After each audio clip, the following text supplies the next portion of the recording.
smoking sign. Whether I would wear a cat. Climb over and I would climb over and back. Wait, so that means we can smoke too? Because That's right. clearly we can eat. So. Yeah, well. It's New Orleans, so the drinks are in the house. Well, and their water, so. You want a water? No, I'm good.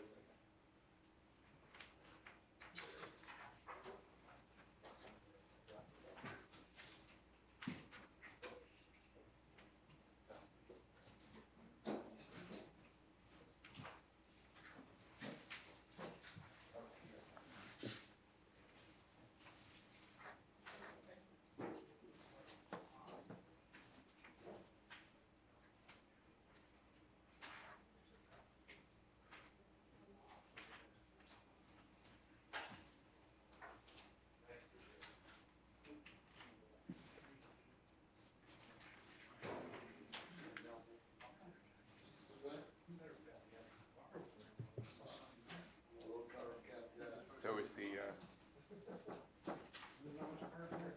recording begun? Yeah, so we're ready to go. Okay, great.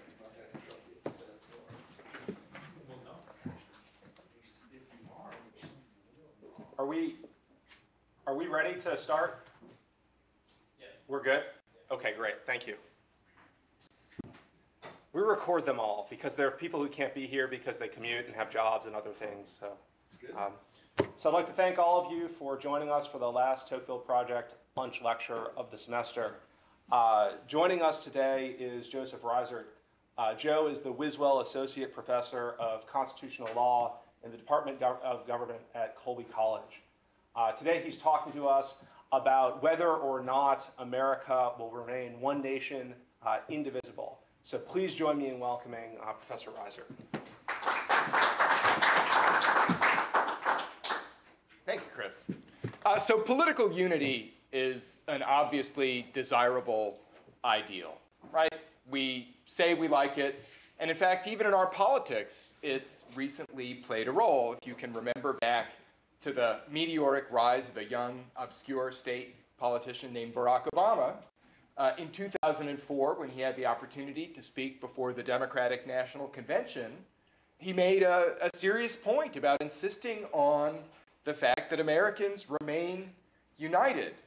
He said, and I will quote him, "There is not a liberal America and a conservative America. There is a United States of America." Can't quite do Obama justice. And he went on, "There is not a black America and a white America, and a Latino America and an Asian America. There's the United States of America. We are one people, all of us pledging allegiance to the stars and stripes, and all of us defending the United States of America." Now those lines actually brought the house down. Admittedly, just about everything he said at that convention speech before a partisan audience that basically liked him applauded. But he made this theme of reestablishing national unity a big part, actually, of his 2008 presidential campaign. And as we'll see, he's returned to it even in the second term, despite, as I'll point out, the problems, right, with the ideal, not the ideal, but the reality of unity. It's turned out that Obama has been about as polarizing as President Bush.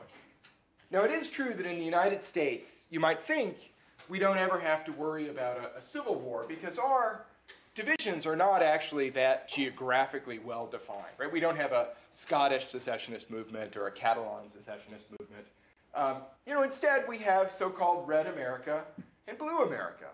But those of you who remember 2004, oh, here's my outline, I'll skip, might remember this map, right? This was made the rounds after George Bush won in 2004. And as you can see, it was done by someone who was unhappy with that result. And there's actually some evidence that I will show you about, you remember this? There are actually many more unflattering versions of that if you care to trawl around the internet. That was the cleanest one I could show you. And there is some reality to that caricature. Now, it turns out political scientists have spent a long time thinking about the ways in which we are and are not divided as a people. And there's actually a big debate in the literature about whether the population itself is as polarized as our elites are. Right? Everybody knows that Congress is highly partisan, highly divided, much more polarized than ever before. Well, than in recent history in any case. The question is whether the voters are equally polarized. I'm not going to go into that literature, but I'm going to give you 2 points of evidence that suggest maybe we should be a little bit worried. And then I'm really going to go on and think about what's good about unity and what sustains it, and come back around to the problem of whether or not it is or is not a problem. So, first bit of evidence. Republicans and Democrats really don't like each other these days. I mean, really don't like each other. You all probably remember the famous, notorious op-ed that the University of Michigan professor wrote with the memorable first line, "I hate Republicans." It turns out, by the way, it's all Republicans' fault. See, she used to like them until Republicans became conservative. Now, the Pew Research Center polls this pretty regularly, and this is the opinion of Republicans have of Democrats on the red side, and Democrats have of Republicans. And as you can see, the very unfavorable numbers have gone up over time. And the number that I particularly am interested in, and it's the one they've highlighted as well, is those who see members of the other party as a threat to the nation's well-being. It's not exactly hatred, but when you think that the other party is a threat to the nation's well-being, that's not good. Now, the second data point I want to bring out, again, is suggestive. It's not dispositive. Relates to how we feel about intermarriage. Now, just for the record, this is how the races view, or this is how we generally view interracial marriage. Right? No surprise, in 1959, 4% of Americans thought it was a good idea for blacks and whites to marry. And in the latest number on this chart, 2013, 87% of people say, you know what, it's fine for people to marry someone of another race. It turns out, actually, that blacks are more open than whites are to this. So the number for whites is about 83%. The number for blacks is in the 90s. Okay, just have that number in mind when we look at this, which is, right, so how does someone who is a Democrat, so how does a consistently conservative person feel about their child marrying a Democrat? 30% are very unhappy. Right? Conversely, someone who's consistently liberal, that is to say, answers the Pew questions, you know, they're for abortion, they want the government to do more stuff, right? They've answered the issue questions and come out liberal on most of them. 23% of them would be very unhappy if their son or daughter married a Republican. Now, this is not the same question as the race one, right? So bear that in mind.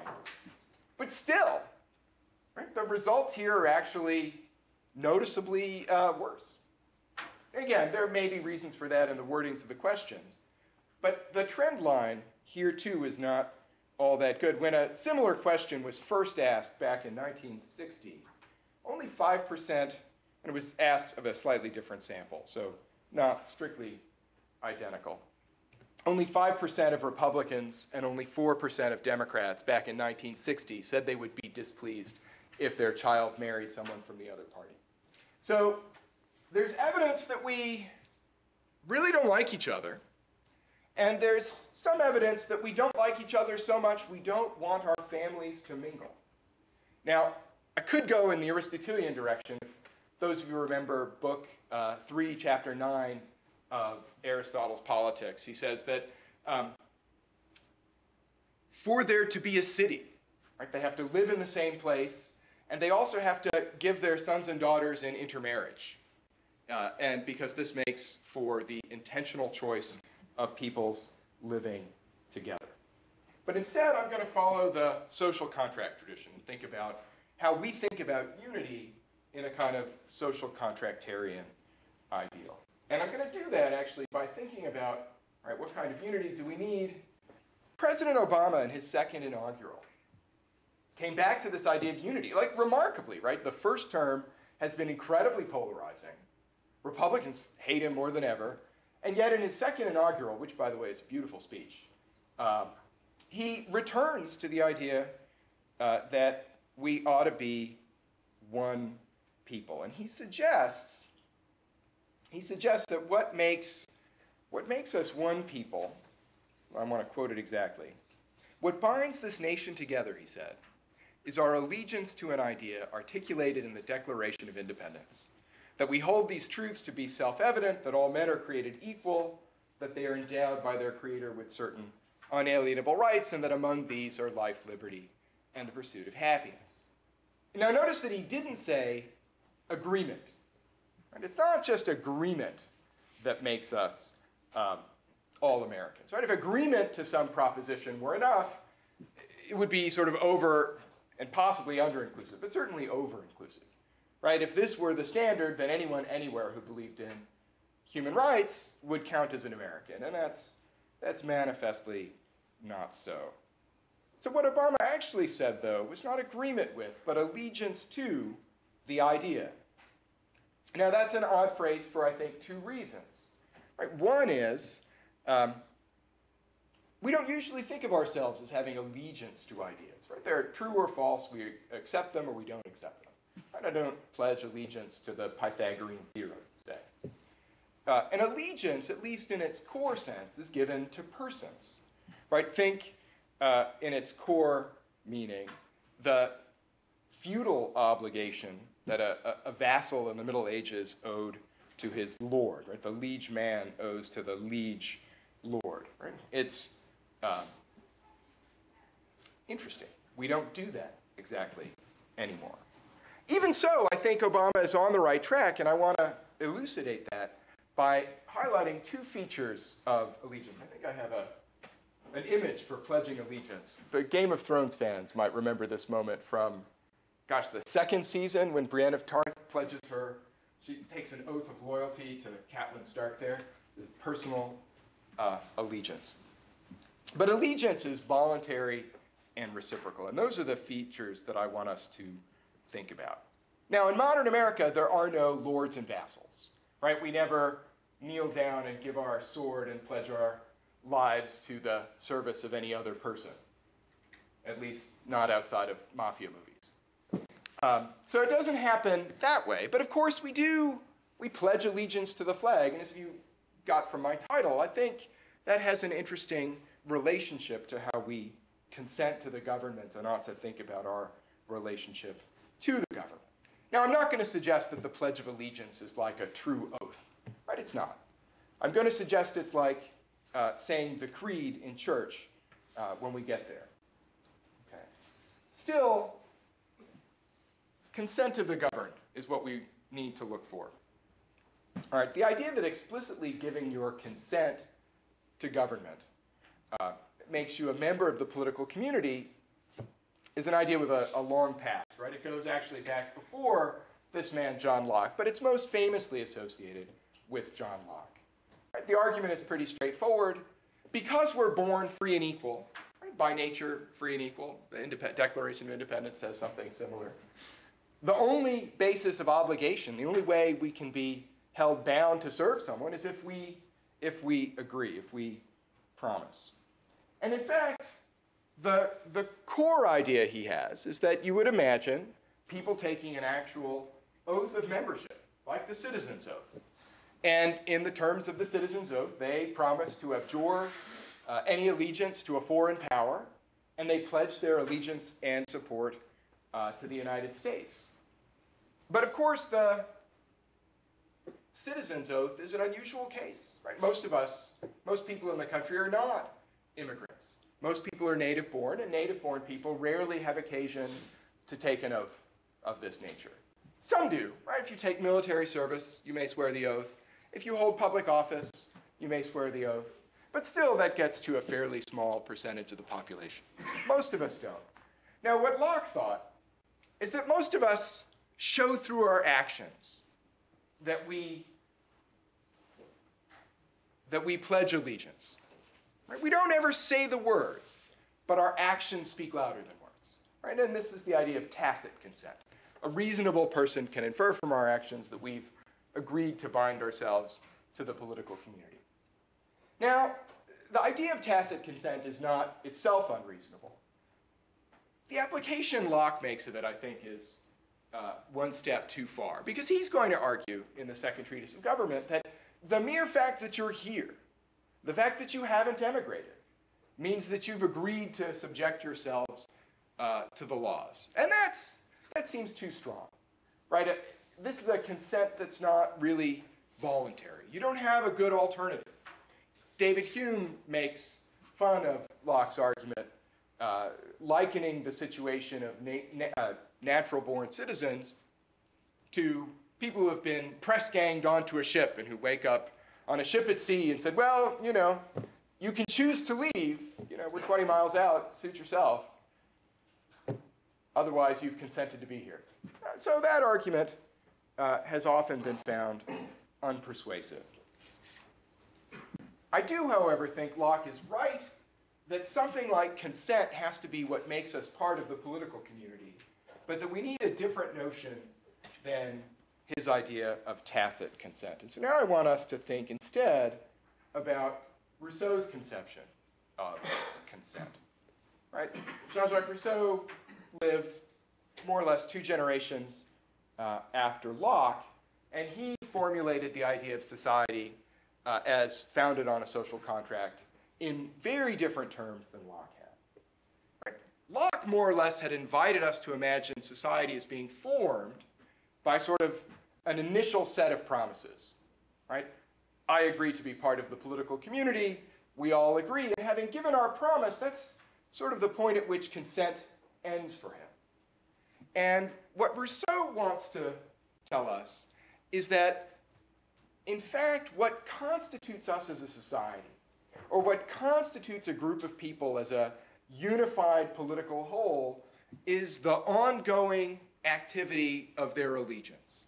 And this ongoing activity of allegiance is expressed in something he calls the general will. So when Rousseau comes around to think about the terms upon which we belong to society, if you want to think about what it means to be a member of a political society, this is the language he gives. Right? He says, when we're part of a political society, each of us agrees to put his person and his full power in common under the supreme direction of the general will, and in a body we receive each member as an indivisible part of the whole.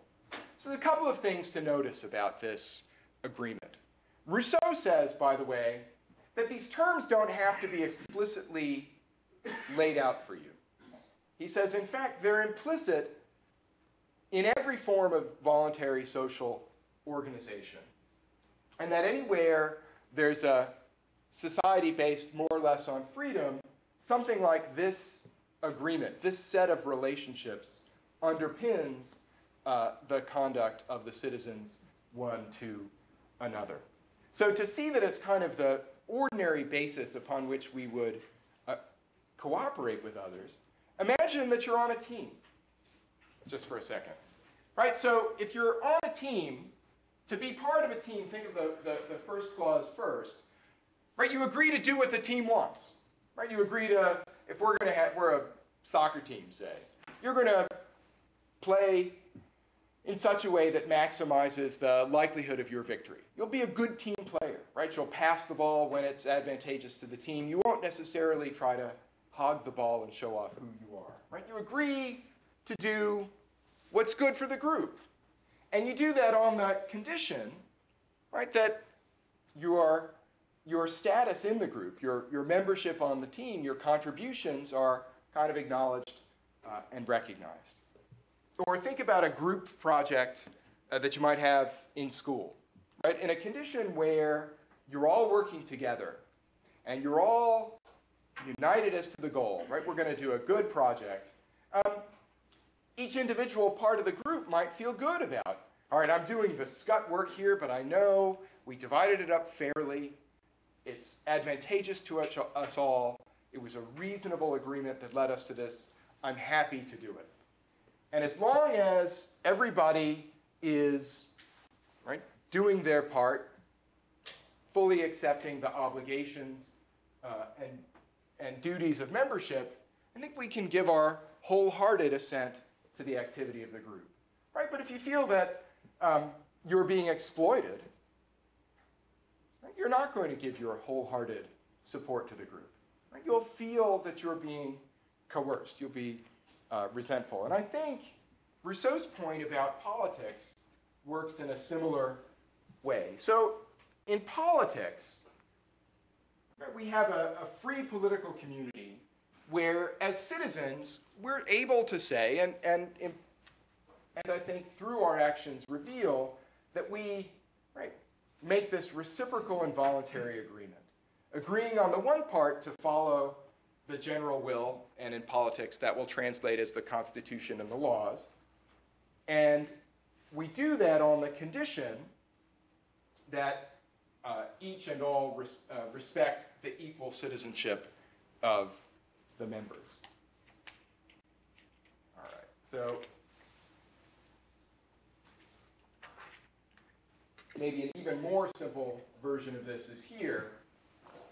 If we think about what citizenship means from the point of view of the individual, right? As a good citizen, I obey the law willingly because I say this is what we the people want. And in turn, if I'm going to be a good citizen, I need to embrace the rights and duties of citizenship wholeheartedly. And that is, I've got to respect the rights of others. And when I participate in politics, try to keep our political discourse focused on the common good, at least on the big questions of constitutional essentials, right? I ought to be thinking about what's good for everyone rather than what's good for me. And once I'm voting on, let's change the Constitution because it would be advantageous to me or people like me, then I'm violating the second condition. All right, so Rousseauian consent and allegiance, and pledging allegiance. Now, I think what Rousseau is getting at is that we express or fail to express our consent to the regime all of the time in our attitude and conduct toward our fellow citizens. So things that express allegiance, we'll get to the pledge in a minute, things that would express allegiance are willing respect for the rights of others and the nature and extent of our participation in political life broadly understood with our fellow citizens, right? To be respectful of our fellow citizens as equal citizens, which both, I think, means not trying to dictate terms to them and also trying to find some reasonable settlement that, of major issues that all can agree to. Right? And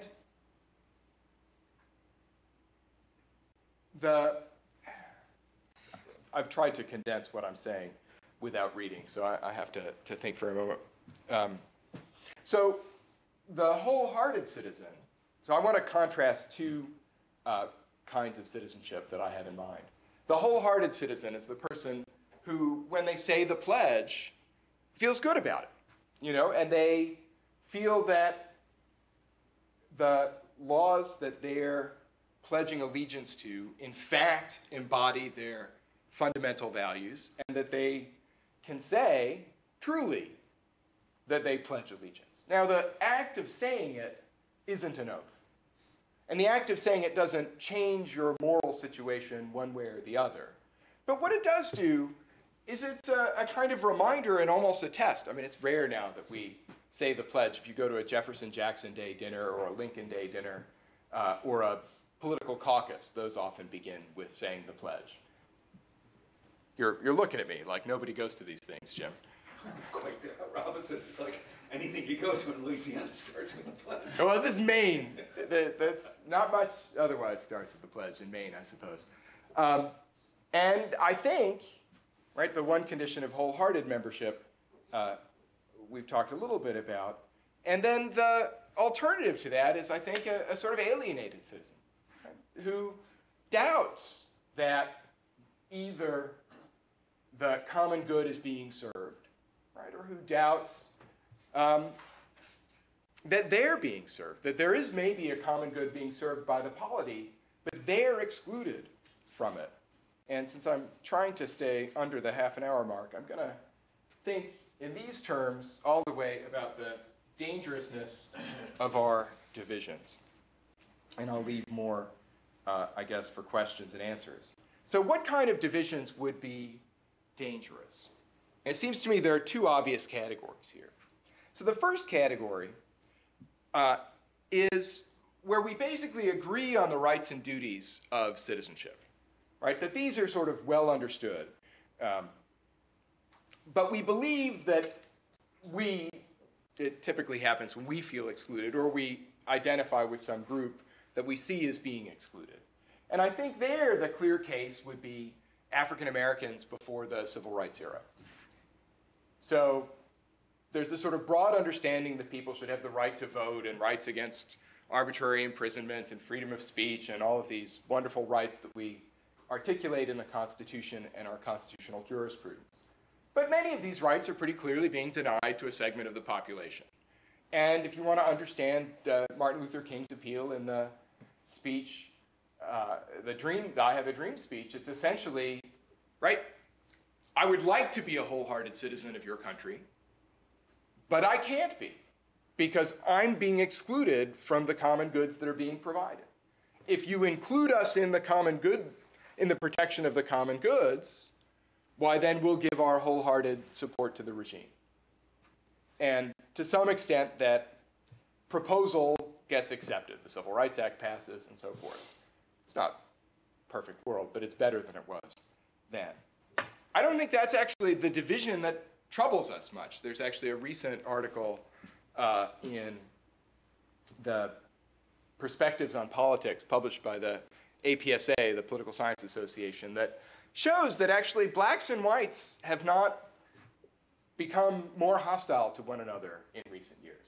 Despite all the other kinds of polarization, we're not really polarizing along that dimension, or at least we have a little bit of evidence that suggests that.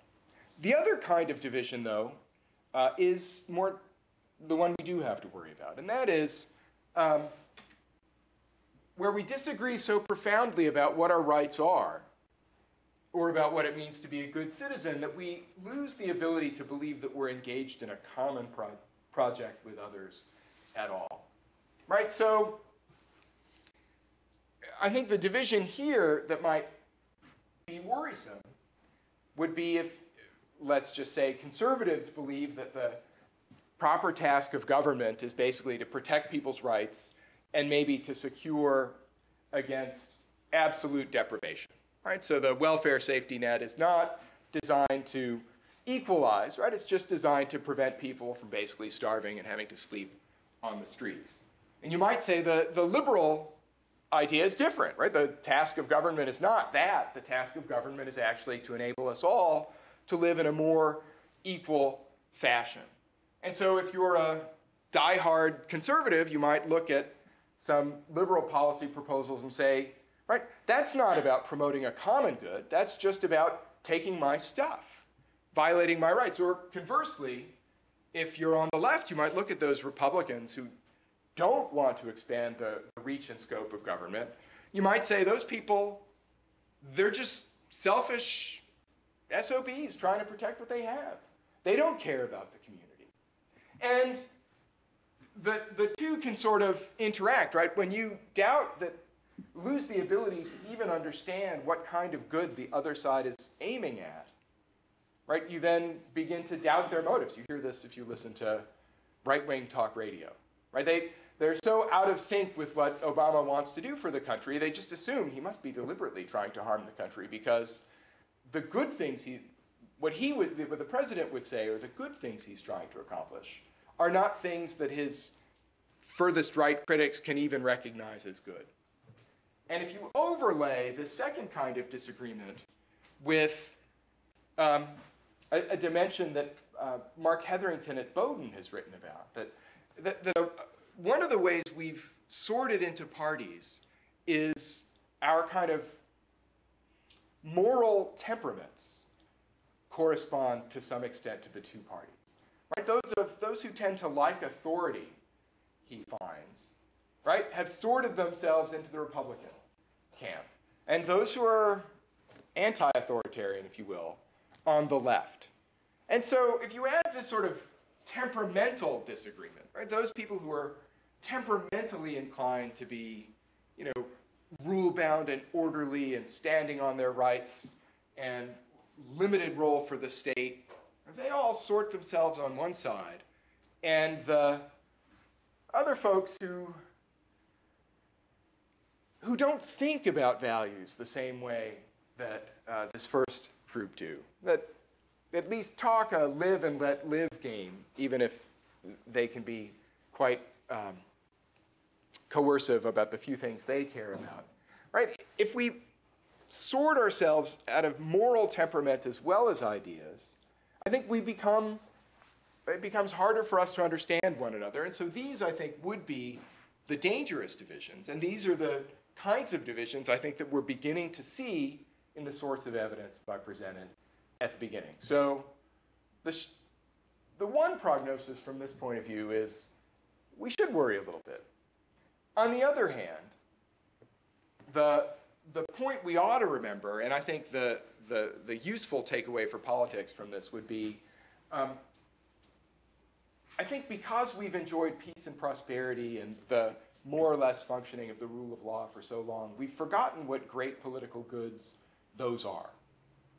And if we were to really focus on those things, it'd be a lot easier for us to remember, to see that the disagreements we have about the nature and content of the common good are smaller than we make them out to be.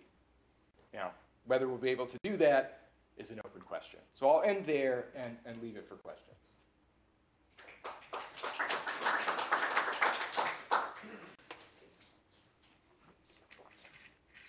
So the first thing that pops into my mind is, so if you think that this division of values or polarization is problematic, and this kind of goes away from the political direction of the talk, but how do you think it would change if we, say, didn't have a two-party system in the country?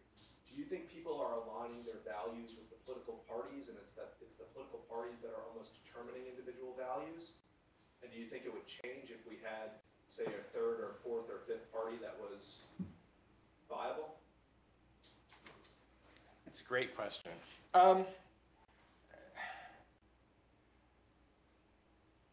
There's clearly an interaction between partisanship and the other values. So as people identify more with political parties, one thing you certainly see is their evaluation of the, say, holders of public office lines up with their partisanship in a way that it hasn't so much before.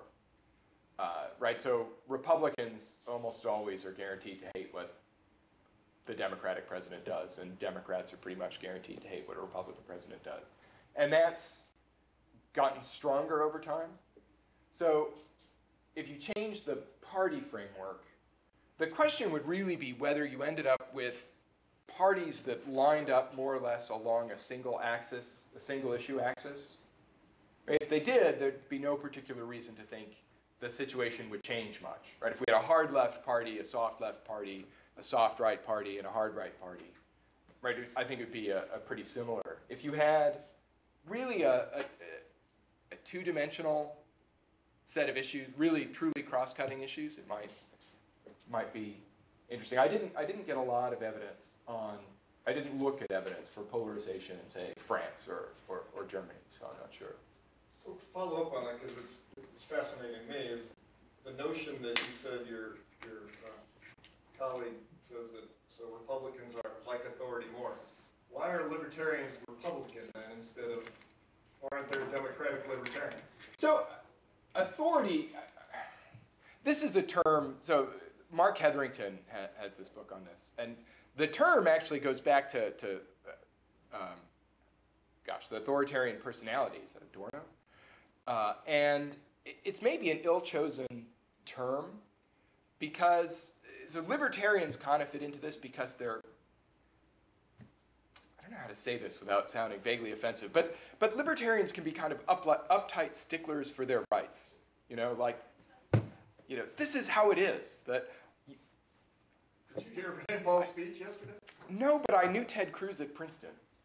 And they're just, libertarian, so the libertarian movement is famously fractious, right? They all fight one another over what seem like minute points of dogma to people from the outside. So there must be some axis along which they sort of line up with these other values. That's the best answer I have for that. I haven't meant, this is not core to the work I've been doing. So, but that's, I think, how it goes. But is that because the libertarians are, say, forced into either the Republican camp or the Democratic camp? And if you had that two-dimensional axis, you could see the libertarians splitting off from the Republicans. I mean, I guess that was kind of the essence of my question, whether it's these parties that are almost forcing values on people, or whether I say, okay, here are my set of values, now I'm going to pick the party that seems to better align with those values. Sure, and institutions are going to have an effect on this, and I agree with that, right? That you're going to always face limited choices if you want to engage in politics with other people, right? As an individual agent, you're not going to get anything really done in politics. It is a team sport, and so you have to find the available options to you. It's difficult to imagine a world where, in a pure sense, you participate in politics based solely on your own ideas, right? That I'm going to find the one person in the Congress whose sort of positions on all the issues lines up with my preference point. So that's not going to happen. If we had a third party, a libertarian party, I don't think it changes the sort of underlying story very much. I think it complicates, but doesn't change. Yeah. Well, we do, right? We do have a libertarian party. We have lots. I'm sorry, I meant a viable libertarian. Yeah, right. They're just all failures, and I think part of what explains that is that the party names tend to be sticky, but the parties themselves ideologically drift. The parties drift a lot, and they co-opt any successful. So that might suggest that rather than people's ideas being fixed by the parties are constantly chasing the people. The party, right, and there's not a literature, again, that I'm going to get into, that I got into here, but there's a sort of social psychology literature that suggests that as people kind of sort themselves out, if you have a room full of sort of moderate lefties, and they start talking about an issue, they're going to come out with a joint position that's to the left of where they all started, and conversely on the right. That there's this tendency we have, and that we might be seeing some of that in our politics as well. Well, what's the relationship to apathy then? Because I think many people, I don't know, maybe your research would say, we're in the middle, and so we feel completely left out. And while I'm very interested in government, I'm completely appalled by both parties. So, despite the fact that people say that they're appalled, as polarization has gone up, turnout and participation has increased. Really? Which is surprising. Not by me. Well, not... Or by me. It's a very surprising result. I participated all along, so I didn't change either. Voter turnout has gone up recently, which is not what people expect. Yeah, Jim. So the Nixonian idea of the silent majority, where does that fall into this whole thing? Where does the silent majority fit in? It would depend on why they're silent, too. I mean, your society would not be in a bad way on this analysis if the silent majority are basically, happy with how things are, right? They happily say the pledge or sing the national anthem. They look more or less with pride on their country and their fellow citizens, and they, again, you have to take the sort of broad view, right? That the goal of the country is articulated in the preamble of the Constitution. And you have to sort of detach yourself a little bit from any particular policy that we're fighting over in the short term. That, we believe in promoting the general welfare and, providing for the common defense and that sort of thing. And, okay, so maybe it looks bad right now. Maybe we're not happy with how President Bush or President Obama is trying to provide for the common defense. But broadly speaking, one could say things are going pretty well in the United States. I wouldn't trade our position for any other country, certainly. So at that broad view, if people are, as I see it, wholeheartedly identifying with the country, their lack of participation is less problematic. If you have a big pool of alienated citizens, though, who are not participating because either they feel excluded from the common good or because they can't recognize the society as sort of promoting common goods anymore, that I think is a real problem, right? Then, those people are effectively just being ruled. They're being kind of held down against their will. And, ultimately that's a dangerous situation for them and for the rest of us. Rousseau's abiding fear is that ultimately the government is going to be the dominant power in society and will amass to itself sufficient authority to just ignore what the people want. And the alienated people kind of play into that. So the alienated people sound a lot like the citizens in Tocqueville as we approach democratic despotism.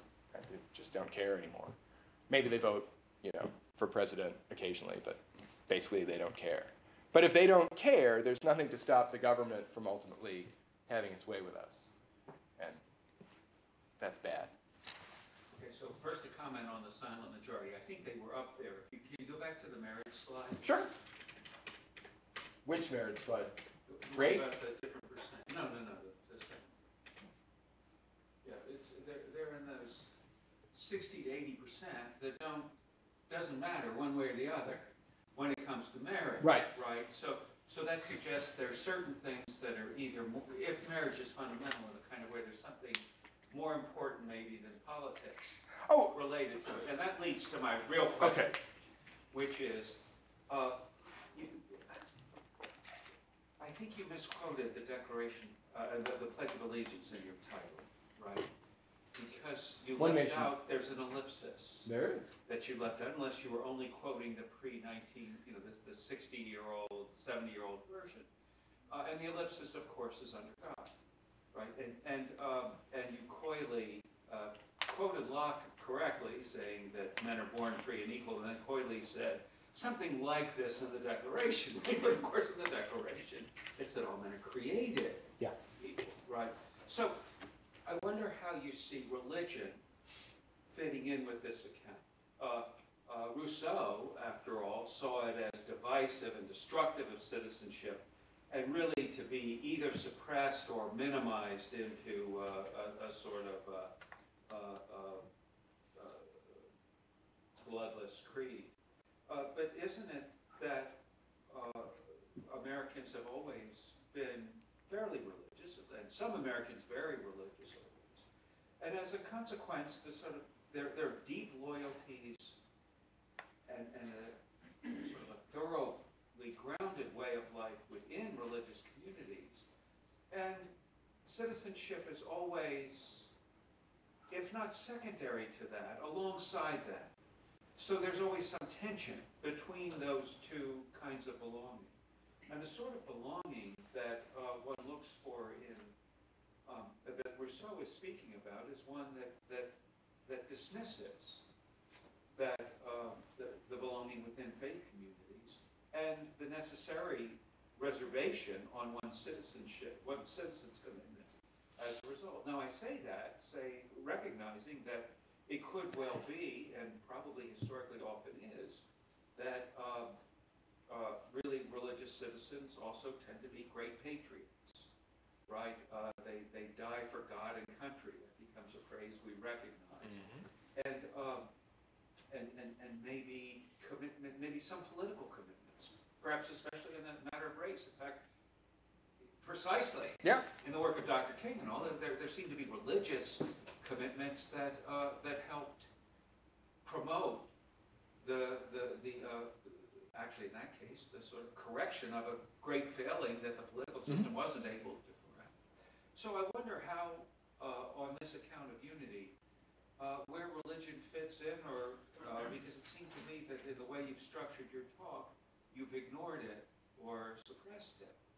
And I would just offer that, in fact, one reason that this current president has been so divisive is that he's done something of the same. And maybe the reason the previous president was so divisive is that he was so insistent on a kind of religious commitment and tying it to political. So there's a lot there. And you're absolutely right. I deliberately liked the old version for the title, the old version of the pledge, to avoid the theological dimension of the argument. But since you've asked about it, it seems to me that two aspects I would stress. So one is that Rousseau is not entirely hostile to religion as Well, he's fine with the Roman religion. No. Where you have public sacrifices No. that Look, get people bloody, ready. but we're not going back to the Roman religion. He's Right, quite clear. but He's quite happy, actually, with the Protestantism of 18th century Geneva. And it's a confessional state, which we are not. And the preachers were at least, reasonably Orthodox Protestant preachers, especially publicly, right? And he defends them against the charge of being Socinians. So there is a place for confessional belief. So how does that play out here? Rousseau tells us in the social contract, as he leads into the argument for the for the law, I think it's in Book 2, Chapter 5, right? All justice comes from God, he says. He alone is its source. But in order to be politically effective, we need to have sanctions against injustice. So in a sense, he knows that we are going to have sort of transcendental ideas about justice and right and wrong. Those are there.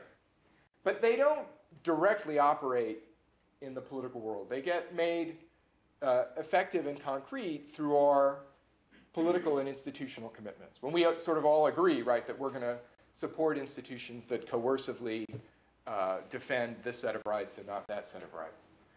And that's going to mean that a believer can only give what I'm calling wholehearted allegiance to a republic where there's a pretty strong degree of congruence between the rights that are demanded by that religion and what are enshrined in the laws, right? And I think, as a general matter, at least if we'll speak about Christianity, there has been a high degree of congruence.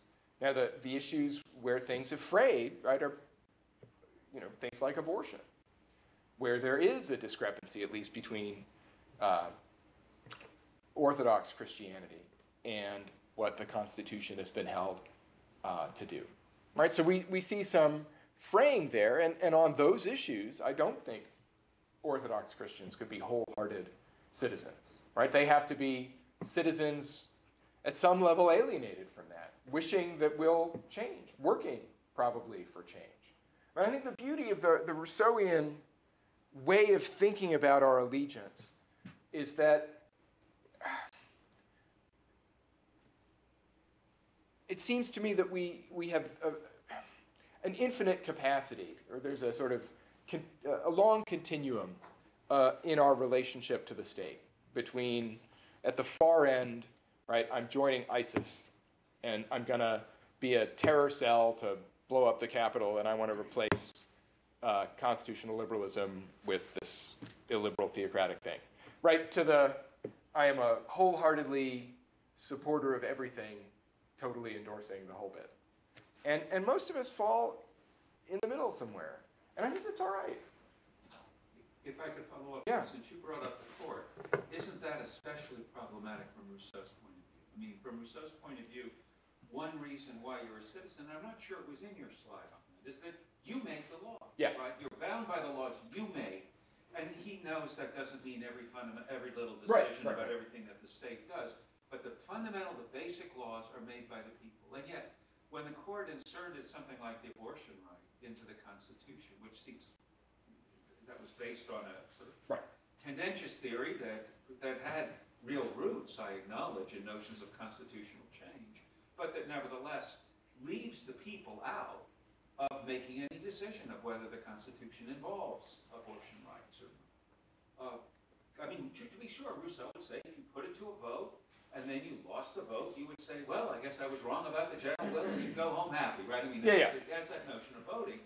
But it seems to be different when you have an elite group that says, no, you don't get to vote on this. And of course, we're watching this operate again now on the question of gay marriage, where there's voting in a few places, Right. but all of it under heavy pressure that's coming from the courts, which have been pressing what seems to be pretty fundamental reform in the law onto people without caring whether or not they vote. Yeah. So how's that Rousseauian? It seems to be exactly, I mean, it proves maybe Rousseau was right, that it seems to me that you're going to fray when you don't participate in the making of the laws. Yeah, I go back and forth on how I think about this. Right. So on the one hand, the strongest Rousseau position is absolutely fundamental. Right. No law is valid, he says, unless it's voted on by the whole people. And if we take that to mean constitutions, then your point follows straightforwardly. And that's clearly, if we think about ratifying constitutions, by the way, we followed this Rousseauian procedure. That is, we consulted the people outside of the legislatures. And it was thought to be important to do that because fundamental law had to have this different basis. And as new constitutions have been made in Eastern Europe and elsewhere, this idea that the Constitution ought to be ratified by some sort of national referendum rather than through the national parliament has really caught hold.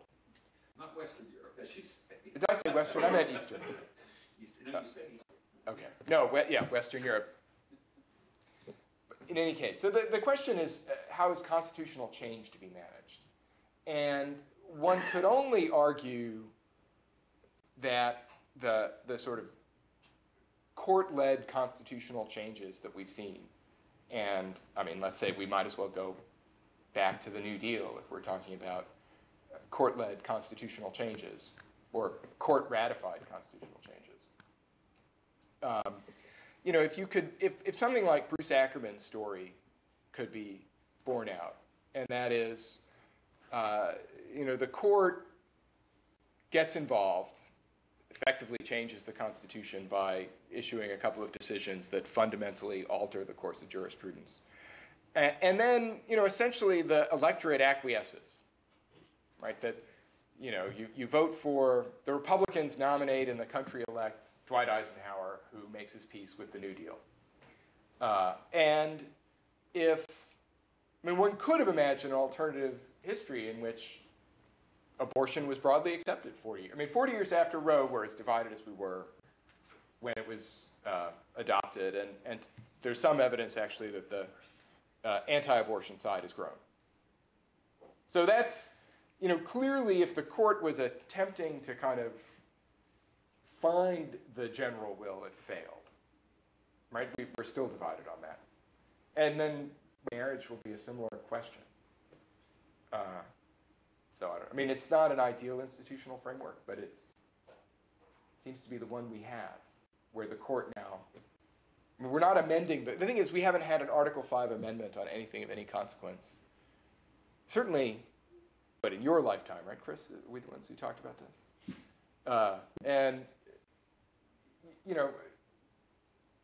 Right, it was the 27th. Oh, there was the 1992 amendment. That's the 27th. The 27th, the no pay rises. One Madison Road. The one Madison Road. Still didn't have a big effect. So if we're not going to be deciding matters of constitutional change through the Article 5 procedure, the court has moved in as this sort of changer of the Constitution to respond to politics. And I hate this finding, but court's position is generally closer to the median than that of either party.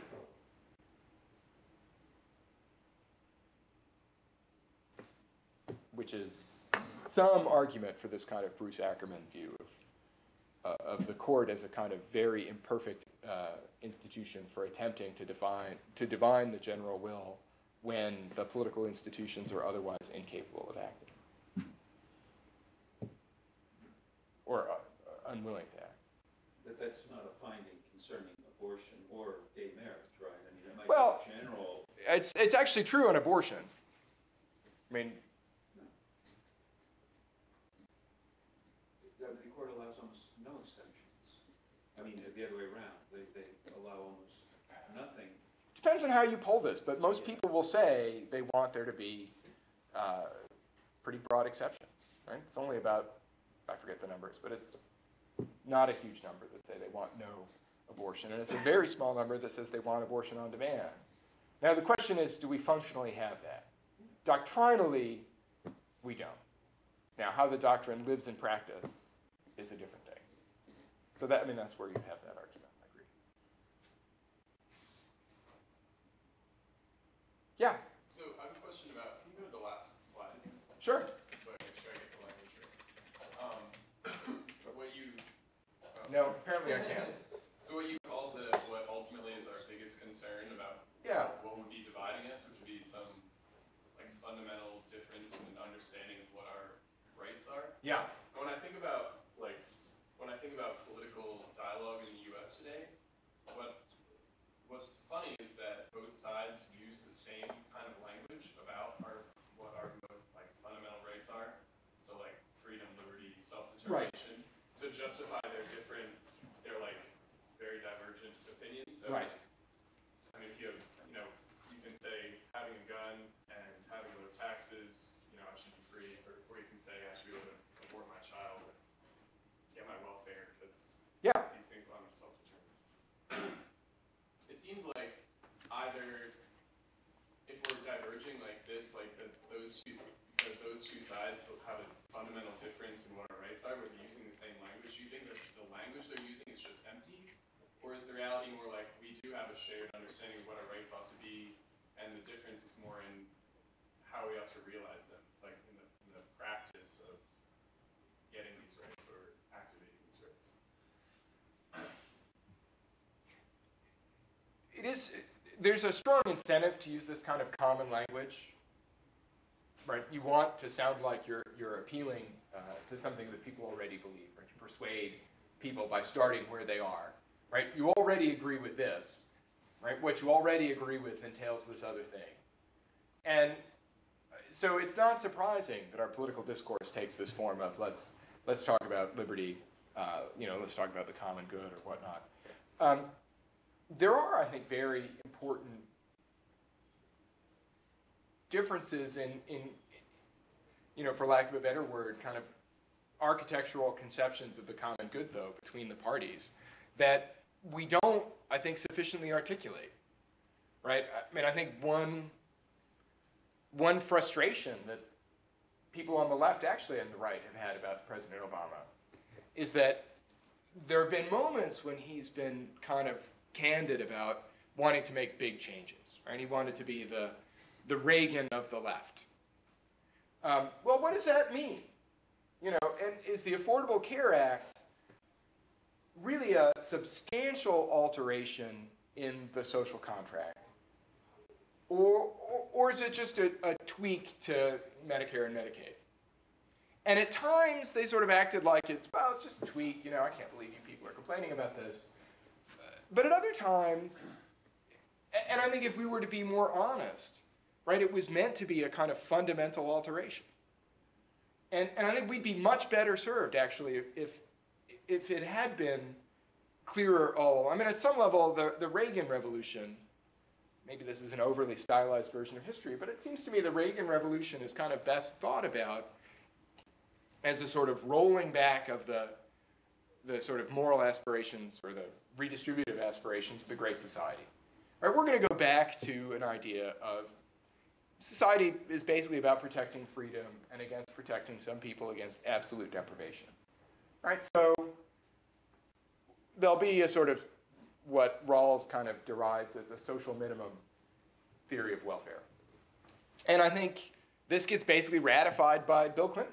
Right, you might think we're done. Bill Clinton reforms welfare to put a time limit on, gets rid of AFDC, and it's all changed around, it's work requirements. This is what the Republicans always wanted. So that's the deal, right? You'll be protected against absolute deprivation, but basically everybody has to work, and the laws are not going to do a ton to promote equality. And I think Obama wants to renegotiate that, but he doesn't, maybe there's no political incentive to say, look, I want to renegotiate the deal. I want to like actually have a kind of Rawls's interpretation of what his liberalism actually requires. And I want to get rid of this, stingy social minimum stuff. And I want to downplay economic liberties and economic rights. And I really want a different fundamental understanding. What we owe to one another is actually, much more economically generous than the other model would hold. So it may just be that, politicians don't talk like political theorists. They have no incentive maybe to say, this is what I'm really trying to do. Or maybe we just can't hear, right? Does anybody remember Bill Clinton's New Covenant?